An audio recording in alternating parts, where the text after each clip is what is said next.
What I've done is I've spent the week in Instagram and on YouTube asking people to submit and send me their questions. So what I'm doing today is I'm going to go through all those questions which people have sent me, and I'll answer your questions for you. So let's take a look. I got the first question here, and this one comes from, hold on one second, let me pull it up in front of me. I'll give you a second here. I had it up and then it's gone. Such is life. One second here. Okay. Okay, the first one here comes from, okay, the first one here comes from Paul 27 Sanchez. Okay, Paul 27 Sanchez. Thank you for your question. You sent that to me in Instagram. His question here was about international language. What words, what language do we use internationally in business English? This is a tricky one. So I assume your question, Paul, I assume your name is Paul. Your question was about if internationally in business English, we use American English or British English. Well, the answer is both.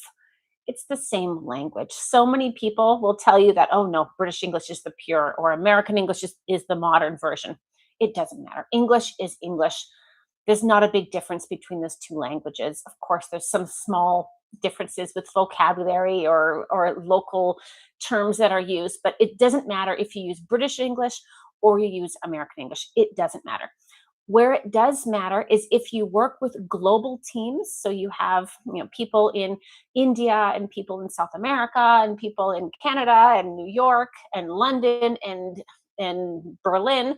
So you have a really big global group of coworkers or colleagues or clients that you're working with. If it's quite a global mix, I got Jose there. Thank you so much for your comment there. Thank you so much. If you're working with a large group of people, and these people are international, then most people, I find most people do use American English. I live in Europe. England is in Europe, and we really do have, in Europe, the standard tends to be British English, but globally it tends to be American English. This is just American English is so much more used across the globe on a broader scale, but it doesn't matter. Use whatever you want. English from England or English from America is absolutely fine. One thing, if you are applying for a job, you're applying for a position, and you're attaching your CV, your resume, those mean the same thing. If you're attaching your CV or your resume, you need to make sure that if you're attaching it for someone to download and print in North America, it's not an A4. This is just a formatting thing. You want to make sure it's 8.5 by 11. In North America, we do use a different size piece of paper. Otherwise, use whatever English you know well. It's perfectly fine. People are used to it. It's just like Portuguese from Portugal or Portuguese from Brazil. Far more people speak Brazilian Portuguese than traditional Portuguese. It's the same language. It's perfectly fine. Use whatever you're comfortable with. Okay. Thank you for that question. That was a great question. Okay. Any questions you guys have here, pop them in the chat there. I have another question here on Instagram. I'm going to go through it here. One second. Let me pull it up. Okay. All right. The next one here. One second. Bear with me. I'm very new to bear with me. If you don't know, bear with me. Bear with me means thank you for your patience. And please be patient. And that is a complete statement in one. Bear with me. So when you're asking someone to please wait and you're appreciating the fact that they're waiting for you, bear with me. It's exactly what you say. So bear with me. I'm just pulling up my next little comment here that was sent to me a couple days ago in Instagram. Okay, this one here was sent from, let's take a look here. I got quite a few comments sent in. We have a lot to get through today. I'm expecting this YouTube live to go 45 minutes. It might hit an hour. We'll see. We'll see what we can get through here. Okay, this next one here was sent to me by Amir Khalid 45. Amir Khalid 45. Okay. And his question here is, what do you use when you want to decline a job offer? Oh, that's a really good question. Okay. People are out there, everyone's out there applying for work. We're always trying to get better and do better. When you do apply for a position, sometimes we apply for a multitude of positions in England or across the world, and we apply for a multitude of positions, but we have our one or two that we really want, and the other ones we're applying for are just in case we don't get the job we want. So more often than not, you are offered a job at those positions that you don't necessarily want, that you just did them just in case, you went through the interview process just in case. So if you are declining a job offer, the first thing I would do is, in English, we are very polite, and every culture has their own version of or level of politeness and a way to communicate. And in English, we are very polite. So first I would do, if you are declining a job offer, more often than not, this is going to be sent to you in an email form. And first thing you want to do is just thank them and acknowledge them for the job offer which they have sent you, because this is wonderful. I mean, if you are given a job offer, it's fantastic. And then I would just really be open and honest, appreciate their offer, appreciate their time, and then I would go through and say, thank you so much for the job offer. It's been very nice to meet with you and learn about your company and this position. However, I've decided to go with a different company. However, I've decided to go in a different direction with my career. So first, just thank them, acknowledge their time and the appreciation that you have for them offering you a position, which is absolutely fantastic. And then, however, comma, and then tell them you're going in a different direction. You're continuing your job search. You want to work with another company, and that's perfectly fine. If you are declining a job offer and you're hoping to get a better job, I'm just checking the comments coming in here, and you're hoping to get a better job, then sometimes you want to leave the door open. If you don't know this idiom, to leave the door open means you're not going to completely close a door for an opportunity. You're going to leave a door open, door, it's an idiom, meaning in case in the future you do want to work with this company, in case other job offers don't come to you and you do want to leave this door open, then you can go through and you could say, Listen, at the moment, I'm not going to take on this job position that you've offered me. Thank you so much for your time. However, can I reach out to you in 3 months or in 6 months?" And so that way you're leaving the door open. So you're saying, at the moment, no, I don't want this position, but in the future, perhaps I do. And that's a great one there. Okay, let's take a look at the next questions here. We've got quite a few questions to get through today. Anyone who's joining this live, I did make a mistake on the posting. I had it at 1500 CET and it's 1300 CET.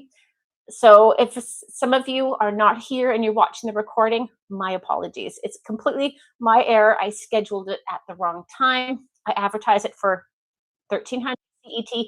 This is the time where the live event will be weekly. So if you are coming to this late and watching the recording and you wanted to be here live, my apologies. I completely got it wrong. It won't happen again. So next week and following weeks will be at 1300 CET.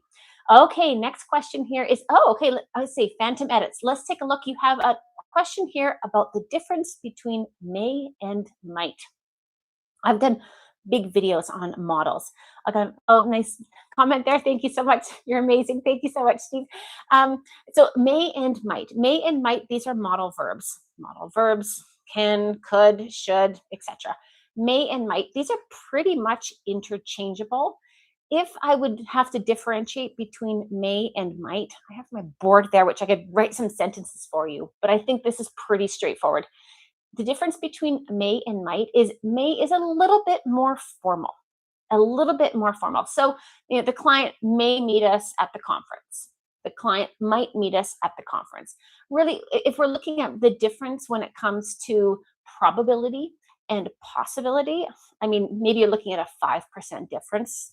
This is not such a big deal when it comes to English.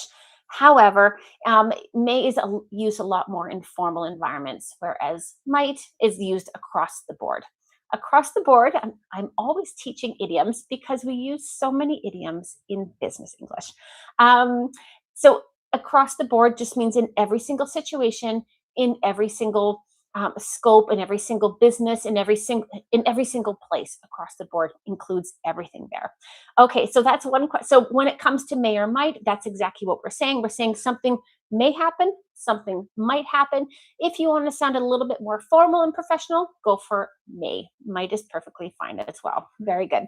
Okay, so keeping the questions coming in. I have another question here sent to me on Instagram. Hold on one second. I'm going to pull it up right here. And we have quite a few here. I think I'm going to pull this up on my phone, this last question here, because I'm scrolling through my Instagram on the computer and the comment is pretty far down. So let's take a look here. Okay, this one is from Canamir410 on Instagram. And I do know you because at Canamere, I know you've gone through my masterclass on business English writing and emails. So I do recognize you. Hello, my friend. I hope you're doing great and enjoying that masterclass. Okay, now your question here sent to me on Instagram are those meetings really using corporate language or the same like fish market language? Oh, that's a great question. And I love how you phrase that. Okay. This is interesting. This is interesting. For those of you just joining us, this is my weekly Business English Live. It's going to be every Sunday at 1300 hours CET. That's Madrid time, 1 o'clock Madrid time, every Sunday. So the question here is, are these corporate meetings really using corporate English or are we using fish market English? That's a great analogy. It really depends. I mean, I have worked for large corporations across the English speaking world, and the corporate English you hear in series like Suits or you're learning in business English books or online, these this language is really for traditional conservative industries, legal industries, finance, government. Most businesses are outside that. Most businesses are in sales. We work in products. We work in IT. We work in marketing. We work in human resources. I mean, manufacturing, export, import. These industries, they really do sit in the middle of formality. It's not this overly formal environment. It's not only overly formal language used at all. If you were to rewind 50 years ago, for example, people did speak a little bit more formally when it came to business English. And now the world that we live in is so interconnected. A lot of people work in IT. We have movies and series and conversations everywhere. So in answering your question, English. I mean, it's not fish market English, no, but it's definitely not the English of the Queen or the king. Really, the best business English, and I tell this to my students all the time, I write this in my books, is a combination of formal and informal. It's right in the middle. If you speak overly informal in business English, you're not going to portray a sense of professionalism and clout and experience. So you don't want to speak completely, hey guys, what's up? No, I mean, you don't want to be overly informal in business English. That's wrong. On the flip side, you don't want to be overly formal. You will sound old, outdated, out of touch. And when it comes to business, we want to make sure our finger is on the pulse. This is another idiom here, finger on the pulse. And this is your finger, and your pulse is where you can hear your heartbeat. But if your finger is on the pulse of the business world, of your market, of your industry, it means you know what's happening, you know what's going on in that industry. So you really, if you're overly formal, you're not going to be impressing anyone. If you're using language no one knows, you won't be impressing anyone. Business is about communication, representing yourself, representing your company, and connecting with people. So if you're using language or you're overly formal that really separates yourself from people, it's not a good position to be in at all, at all. Okay, I'm going to go through some of the YouTube questions sent to me. Okay, hold on 1 second. I'm just going to pull up the Okay, so I did post this on after this live session. I will set up the live session for next Sunday at 1300 CET, and you can pop in any questions you have. These can absolutely be English questions, business English questions, whatever you want. That's completely fine. I'll be there to answer your questions for you. Okay, let's take a look here. So the next question that came in here was, let's take a look here. 1 second. I had them in front of me, but when you set up these things, pages move and things move. So I'm new to this. I'm learning the ropes. I'm getting used to it. Now, another idiom which I'm using here is learning the ropes. If you don't know this idiom, this is a really essential idiom for business English. Learning the ropes is an idiom that comes from so with sailing in a sailboat, you have all those sails and you have to learn what all the ropes are the what learning something, learning how to do something new. I gotta plug my computer in. I didn't do that either. Learning the learning the ropes is learning how something is done. So I'm still learning the ropes here of this YouTube live. I hope to get better for you guys week upon week. Okay, this question came in from, oh, let's username is all numbers 4725W through my YouTube. And let's take a look. How can professionals sound more confident without sounding rude? Okay, this is a great question. Um, when it comes to representing yourself professionally and you want to sound confident, but of course, you don't want to sound sheepish. You don't want to sound overly polite because then, you want to be polite, especially in English, especially in business English, but you can't be sheepish. You do have to speak directly, you have to speak concisely. So, this is a really great question. So, the question here, how can professionals sound more confident without sounding rude? Confidence comes from using decisive language. Decisive language is words that really pack a punch. Pack a punch is this words that have impact. So if you do get some great words, instead of saying, maybe perhaps we could do this. No, I suggest we go for this. So taking out these maybe, possibly, taking out kind of wishy-washy words. Wishy-washy words just means you're kind of like, oh, not so strong in one way. I suggest we go forward with this. We go for this options, or even just take yourself out of it based on our timeline. Let's do this based on our goals. Let's go this direction. So you're kind of taking out the conversation of it and you're making statements. And that's a really great way to sound professional, confident, but still sounds like you know what you're talking about. And you're still being very polite. You're being very tactful. And that's a really great one. Thank you so much for that question. That was great. Okay, let's take a look here. Next question here that came in. This one, I'm going to pull it up here on the Instagram.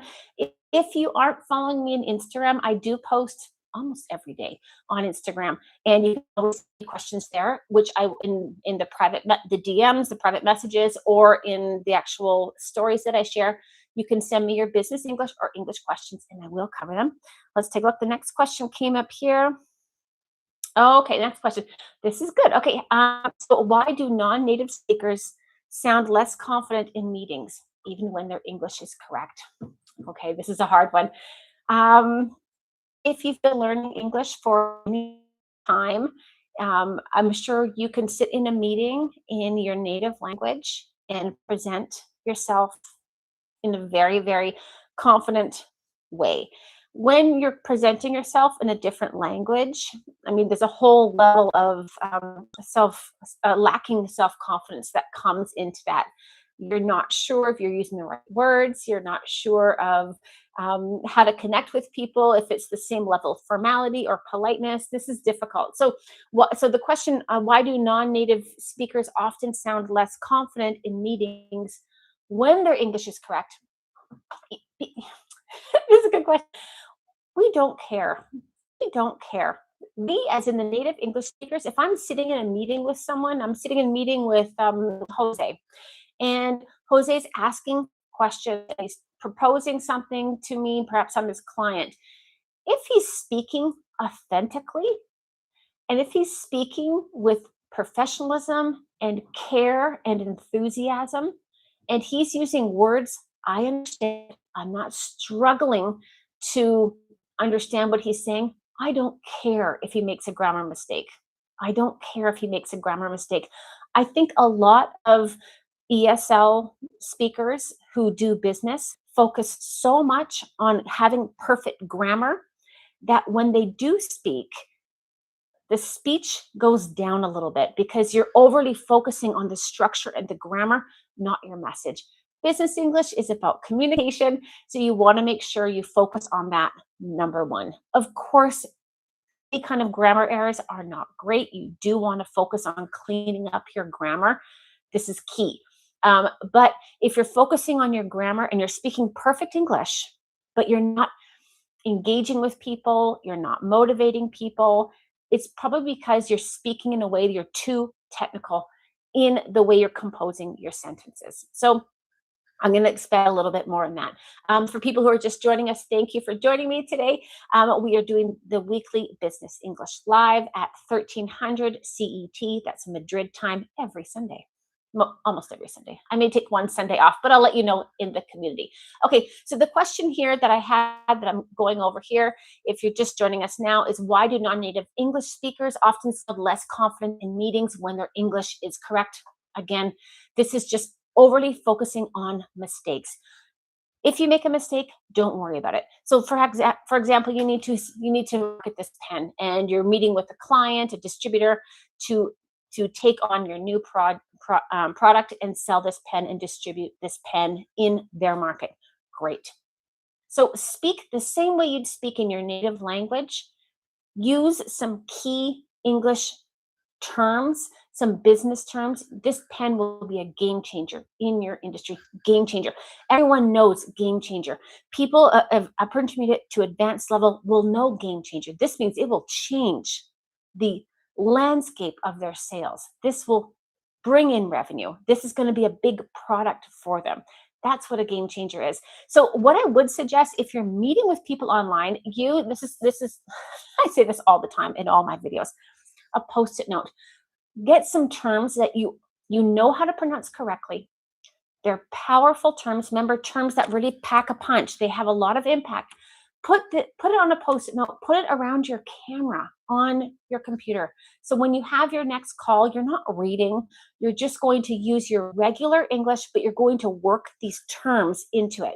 So this is what I would suggest. When native English speakers are listening to non-native English speakers speak, we don't want to struggle to understand you. So the slower you talk, the better your pronunciation is. And this is even for proficient level ESL speakers. If people are speaking really, really quickly, it's really hard to catch up with them. Right?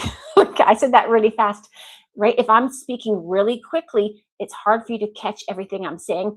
100% of the time, if English is not your native language, if you're speaking too quickly, your pronunciation will go down. So keep your speech slow. Think of a TED Talk. People don't speak quickly in a TED Talk.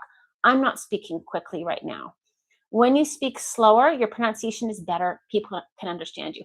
So if you are an ESL professional, slow down. Focus on your pronunciation. That's more important than grammar. If people don't understand what you're saying, there's no point saying it.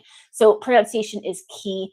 If you are working with new terms, for example, I mentioned game changer, put that on a post-it note, put a word that you want to work into your meeting around your camera, and then use Google Translate, use audio, say one word and say it into your phone, game changer. Not a sentence, it will help you with that, but just say the one word and you put the word in there, and that one word, if Google or your phone, whatever you're using, if it types it correctly, you've pronounced it correctly, and that can give you confidence to go ahead with that one. That was a fantastic question. I hope I answered that well enough for you. So again, confidence in business is less about perfect grammar, and it's really more about connecting with people, showing your enthusiasm, and again, people have to understand you, and you do want to make sure you work in quite a few key terms. This is very good. Next question came through here. This one came in from YouTube. What is one common English mistake that makes emails sound unclear? That's a great question. Okay, for those of you just joining, we're going through the English Live, and it's every Sunday at 1300 CET. And I'm Melissa B. Duarte, author of the Global Business English Mastery Series. You can see my books there. I've got them up on my shelf for you guys. Okay, so this question came in right from YouTube, and common mistakes in business English emails. There's quite a few mistakes I see that come across in emails. Actually, there's so many mistakes that come across in emails. And this is not really a mistake in your own language. It's a mistake in English emails. So first of all, one mistake I see and I would see someone start an email just with my name, Melissa. And then they go into the message. We don't write like that in English. You have to have a greeting. Hello, Melissa. Hi, Melissa. comma.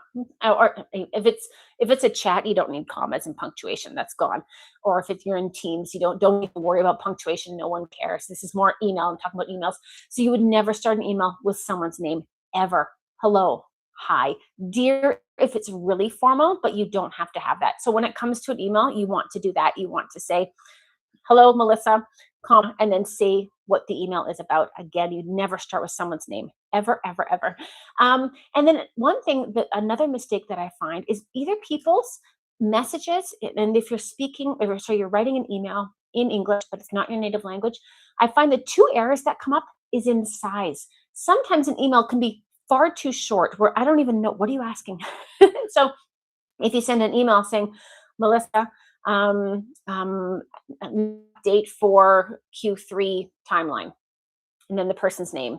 And I'm like, okay, update for Q3 timeline. Okay, so for which is this, for the one project we're working on, or is this for the entire team? So really giving as much information as possible is key. So when you send an email to someone, you don't want to have it too short where the person would have to send an email back to you saying, do you mean this? So I would make sure that any emails that you send have enough information there that truly no one, the next response, the person replying to you is going to be answering your question, not asking you another question. So be very, very, very clear in exactly what you need. Same thing when it comes to an attachment. If you're attaching something, say it in the body, and say in the body of your email, I'm attaching the Q4 forecasts. In the file's called Q4 forecasts, I'm attaching the Q4 forecast. So really make it easy for the person who's reading your email, make it easy for them to respond to you. That's key. On the flip side of that, and this is a great question about emails, if you are unaware, I do have an email masterclass on my website. It's duartebusinessenglish.com. I do run masterclasses, and I do have a complete email masterclass that goes from beginning to end of writing emails. And there's also a part on reports there. It's a massive masterclass. It's huge. And there is a live session also that comes along with it. So I'll link it down below after this live session if anyone's interested in that. So that's the one thing. Having an email that's completely, it's not polite. So don't skip hi, hello, dear. Don't ever skip that. Never start with someone's name. It's very rude in English. So that's the one tip. Make sure in the body you have all the information that you need or the person needs to respond or to work with the email that you're sending them. That's key. That's key. Otherwise, you're going to go back and forth. And what could be a very quick response, a very quick email, is going to go back and forth confirming, and to make it easy for people. Make it easy. On the flip side of that, I've also received some emails that were just a big wall of text. Nobody likes that. I mean, we all sit down at our computers in the morning or the afternoon, depending on your shift. And in English, concise, concise, concise. If you don't know this word concise, it means this much information, this many words in a small, little, neat, beautiful package. This is how we communicate in English. We don't have time. I don't want to read a novel. So email should not be paragraphs upon paragraphs upon paragraphs at all. It's just a big wall of text that's going to be that's going to be mark unread and read it later when I have time.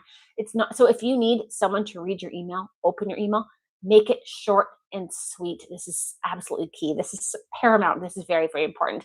Okay, we got another question here coming in. I'm going to take a look here. Okay, let's take a look here. Okay, what's the difference between formal and informal business English? This is very similar to the question that came through on my Instagram page. And yes, I think they said fish market English. I love that. Yeah, it's formal and informal English. The world that we live in is so exciting and global and modern. IT is at the forefront of business globally. You don't need to be overly formal. You're going to sound old. You're going to sound out of touch. You're going to sound like your finger, like I said, is not on the pulse of the market, of the business. When you speak in a really formal way, nobody's motivated. And when it comes to business, you want to motivate people. You want to show them your enthusiasm for what you're doing, for what you're selling. So by speaking in an overly formal way, that really does bring down the connectivity you'll have with people, the emotion you're going to instill in people, which means get them excited about it. On the flip side, you don't want to be overly informal. When it comes to language, I mean, I write English, business English books. And the language that I have is right in the middle. It's not overly formal. It's not overly informal. It's the language we're using today. So listen to the people you work with. Listen to them. And I mean, if they're speaking in a very conservative, traditional way, traditional as a business traditional, not like traditional culturally, if they're speaking in a very conservative way, that's their industry. So you do want to match that. If they're speaking in a way that's really fresh and modern, then you want to match that. But you don't want to totally, you want to be in the middle. And by being in the middle, you have that perfect balance between formal and informal. It's beautiful. It's fantastic. This is the English that you want to be using. So when it comes to using modern terms, idioms and phrasal verbs are paramount. And idioms and phrasal verbs, if you're on your journey of learning English and using English at work, so many people do think that phrasal verbs and idioms are just a non necessary part of the language. This is not true. They're key. Phrasal verbs, I always say they're the spine of business English because they are so strong, they're so powerful, they're so direct, they're high frequency vocabulary. They're used all the time. So I really do recommend that you up your phrasal verbs. If you speak in phrasal verbs, you're going to have much better business English than if you use traditional words and traditional business words. So, for example, we're going to launch this project next June. We're going to roll out this project next June. Yeah, well, we say roll out more than launch. Everyone says launch. It's boring. And roll out is just as formal, just as conservative, just as businessy as launch. But roll out is that much more expressive. So phrasal verbs are very, very useful. And again, striking you want to make sure you mix up your language. So you totally could say, we need to execute this project by June. Fine, we need to execute it. Well, you've said execute.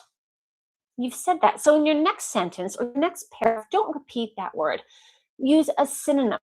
And so this is very important to mix up. So you can absolutely use some formal words and informal words, but mix them up. Just don't do one or the other. I hope I answered your question for you there. I mean, I do have a huge amount of videos which I've done and PDFs which I've uploaded here on YouTube. If for you to expand your business English, we will absolutely do this. Next week in my YouTube live event, I'll go through it, and what we'll do is we'll work through maybe the top 20 informal and formal business English words and mix them together because I think this could be useful in presentations, in interviews, in emails across the board. Remember, across the board means including every situation, every company, every country. This is useful across the board, and we'll dive into that. We'll do that next week. Okay, but we have quite a few more questions to get through that have come through to me throughout the week.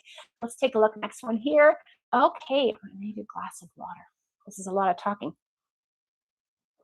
Okay, let's take a look here. Okay. Um, okay. This is very similar to what we had before. This is about making mistakes. And this question came in from, let me pull it up here. Okay, Sam 427 Argentine. Okay. Hi, Sam. Thank you for your question. Okay, this came in about working with small grammar mistakes. Okay, so his question was, hold on, let me pull it up again. Okay, making small grammar mistakes, is this problem or not? Okay, I answered this a little bit before. Small grammar mistakes are not a big deal if it does not impede your communication and your message. So, for example, I mean, you can make a grammar mistake which changes the meaning of a sentence. Then that's going to be a problem. That's going to be a problem. If you make a small grammar mistake, mixing up gerund and infinitive, or choosing the wrong preposition, of course, it will bring down your level of English. This is important grammar to master and to improve. But if it does not change your message, then it's not a game changer. It's not a big deal. I mean, if you do choose the wrong model, we could contact the client tomorrow. We should contact the client tomorrow. Well, that means two different things. So grammar, yeah, is very important if it does change your message. So I would be sure that you practice statements that are important. If you are meeting and you know the topic of your meeting, if you're interviewing, if you're going to a brainstorming session, if to a weekly town hall, whatever the case may be, if you're going into something, make sure that your grammar is good in the way that if you make a small mistake, no one cares. But if you're actually saying something different, that's key. That's very important there. That's very important. So cleaning up your grammar. I did mention, I do have a video I did at the beginning of my YouTube journey about 5 mistakes that advanced English speakers continue to make. And one of them is being overly formal. And that's a big one. You don't want to be overly formal. Another one is working with articles. This is a, and, the, or nothing, and prepositions. And the reason articles and prepositions are so tricky for upper intermediate, advanced, even proficient level ESers is articles and prepositions don't have a lot of rules. There are rules, there's basic rules, but once you get advanced, those rules are too basic to fit into every single scenario or I got a heart there. Thank you so much for the heart. To go into every single situation. So this is something, I mean, if you do feel you have a good vocabulary in business English, and vocabulary is always changing, always changing. This is what I try to do here on YouTube is to teach the language we're using now. If you pick up a business English book from 15 years ago, I mean, it's good. It's going to be a good book. It's going to be a great book. But there's language in there that we don't use anymore, or you're missing out on a lot of language. So what I try to do is language is about communication. That's what it is. That's all it is. Business is about communicating and building bridges and connecting with people. So the language that I always teach all my viewers here on YouTube, all my students in all is the language that people are actually using today. And that is key. That is really key. So if you find you have a good level, keep updating your language. Make sure always listening to podcasts, reading books, watching videos, listening to people you work with, and understanding, oh, what is that? And really always expanding your vocabulary is key, because in this day and age, we're always coining. Coin means to invent. I got a nice, oh, thank you so much for the comment there. Thank you there, Petra. We're always coining new words, new terms, and really keep yourself updated. An old book from 15 years ago, it's going to help, but you're going to be missing bits and pieces. So if you do find your business English is good, you have good vocabulary, you understand things, then that would be the time for you to focus on your grammar. And I would really say grammar is so key when it comes to articles, like I mentioned, and prepositions. I'll meet you on the meeting at 4. On the meeting, that's completely wrong. At the meeting. On is used for on top of a surface as a preposition of place. So you be very careful. You want to make sure you go in and fix those prepositions, because this is a little red flag for our ears. On the meeting, what does he mean? Another one is when it comes to articles, I am event planner. Well, no, you're an event planner. We use with every single job title. She's a doctor. He's an event planner. He's an engineer. So these little tiny grammar mistakes, these are actually really quite important. If you find yourself at the advanced level, fix those little bits of grammar. That's very important. Okay, I've got one more question here. Thank you so much. I got some comments there. Thank you, everyone, for your kind words. Let's take a look here. Okay. I have 2 more questions to go through. I'm going to pull up one here that came through. Oh, okay. This one came through from Pam /47. It's really hard to pronounce these usernames. I'll do my best here. Okay. This one came through from Pam, I believe Pam. Pam, not sure where you're coming from, but we're talking about technical issues in online meetings. Oh, this is difficult. So much of our world deals in global business, we meet online. So technical issues I did an entire video, of course I'll link to it also, about video calls to and there's a whole lot of that video in the very center, talking in the middle of the video, talking about technical issues. First thing you want to do is make sure people can hear and see you okay. When it comes to an interview online, or when it comes to a meeting online, audio is more important than video. 100%. If they can't hear you, what's the point? What's the point? If the video's pixelated, no, it's not the end of the world. So this is very, I would always log on and I double check that people can hear and see you okay. That's going to be very important. Next thing, when it comes to technical issues, if someone, perhaps you're interviewing and someone asks you a question and the audio isn't good, you can just say, sorry, you're cutting in and out. You're cutting out. And this just means the audio is good and bad and good and bad. Cutting out is like a knife cutting something. So the audio is cutting out. My phone's going off. Let me just silence my phone there. 1 second. There you go. Okay. So the audio is cutting out or the audio is choppy, and it's very important to let them know that you can't hear them. If someone's saying something, can you just pop that in the notes? Pop means to put. So sorry, the audio is cutting out. Can you pop that question? Can you pop that statement? Can you pop that sentence in the notes? And they'll type it for you, which is fantastic. That's a good one. On the other side, is not stable. The word we use when internet is not stable is patchy. So you can say, you can give someone a heads up. A heads up, if you don't know this term, you need this term. This means advance warning. So you log on for a great interview. You're excited about this interview. You log on for a meeting. If you know in that day your internet is not stable, it's in and out. My internet's quite patchy today. And so you're giving them a heads up, you're giving them advance notice that your internet is not going to be stable, that you may have some issues. Then at least people won't be as frustrated.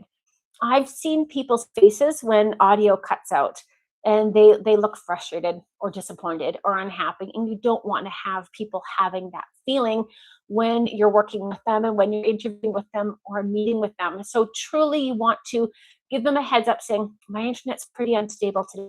My internet's quite patchy. My Wi-Fi is quite patchy. My connection, all the same thing. It's quite patchy, and you're giving them a heads up. So at least if there is an issue, they're not, because we work on computers. Everyone has problems, so it's not a big deal. So that's one thing there. Now, when it comes to someone asking you a question, because English is your second language, if you find yourself in a situation where you didn't understand what someone said online, perhaps because of connection, or it could be accent, could be term that you didn't know, then again, you could always ask for repetition. I didn't catch that. And by saying I didn't catch that, I mean, if you're watching my videos, you're going to be intermediate to advanced. You probably know this term, but some people don't, surprisingly. I didn't catch that means I didn't hear what you said. Please repeat it. It's a complete statement. I didn't catch that. So you can just say, I didn't catch that. And what the person will do is they'll say it again for you. If they're using a microphone that's old, and thank you for the comments down below, everybody.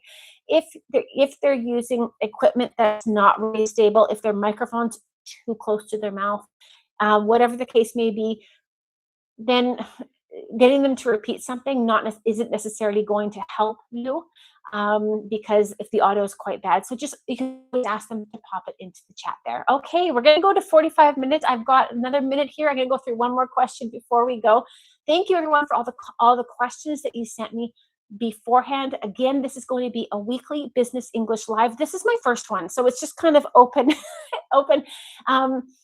Next week, I will compile a list of maybe 20 formal and informal business English terms that we can work together. And again, please send me all of your questions in Instagram, here on YouTube, on the community event. Send me your questions. I'll cover everything. One more question here coming up. And the last one we'll get through today. Okay. There's a couple questions I didn't get a chance to cover, so I will cover those next week. Thank you, everyone, for sending all your questions to me beforehand. That's fantastic. I will cover it next time. Okay, next one's about pronunciation. Okay, how can I improve my pronunciation? This is a big one. This is so big. I mean, if you're only working on computers and you're never meeting with people, then I would say focus more on your vocabulary. But more people than not, we communicate with people visually and in person or online, or we're speaking with them. So pronunciation is important. If you're not pronouncing a word correctly, don't use the word. Don't use the word. It's just going to cause confusion and frustration for you and the person listening to you. So to improve your pronunciation, just I would really say act and copy people as they're speaking English. So you really want, do you learn a new word? Exemplify. Okay, this project exemplifies our goals for the year. So if you are you exemplify, you can read the word and you like this word. Well, if you're stressing the wrong syllable, exemplify. Well, that could throw someone off. Maybe people won't hear you. So when you're listening to English, make sure you're copying the vowels correctly. And just go into Google and have the Google lady say the word for you. It's perfect. But make sure you are not reading the vowel as you know the vowel, because vowels in English do not match how they're spelt. And make sure you're copying the stress. That is key. Pronunciations are really, really tricky. I live in Spain. I speak Spanish. There's times I say a word and I see the word written. I'm like, I'm saying that word perfectly. Why is that person not understanding me? And well, it's because I'm stressing the wrong syllable, or I'm pronouncing a vowel incorrectly. So I would, first step with pronunciation is make sure your vowels are pronounced correctly. And again, it's not a vowel rule, it's in that word, because there's a thousand ways to pronounce an O and an E and an I and an A and a U in English, right? Book, for example, BOOK. It's not book, it's book. So really, really, really, really focus on the word itself and focus on pronouncing that word correctly. That's the number one step when it comes to pronunciation. And then go into AI, go into Google, and ask different, problem areas for pronunciation between my language and this language. For example, Spanish. These and these are exactly the same in Spanish. Well, they're night and day in English. In Russian, it's G and an H, I believe, are mixed. And well, they're not in English. So I would do your research, find out what the biggest areas of difficulty in pronunciation are between your language and English. Study that, dive deep into that, and send me a message and meet me back here next week on Sunday, every Sunday at 1 o'clock for your Business English Live. Send me your questions. If you want to make sure you're pronouncing a word correctly, send me the words. I will go over the pronunciation of it and make sure you've locked in learning there. We're out of time, everybody. Thank you so much for me. Thank you, everyone who sent me all these questions in advance. Again, this is the first Business English Live. I'll do many more. Next week, we're going to tackle a lot of informal and formal language and mix them together for that perfect tone in learning. And thank you, everyone, so much for joining me. I will see you guys. Bye.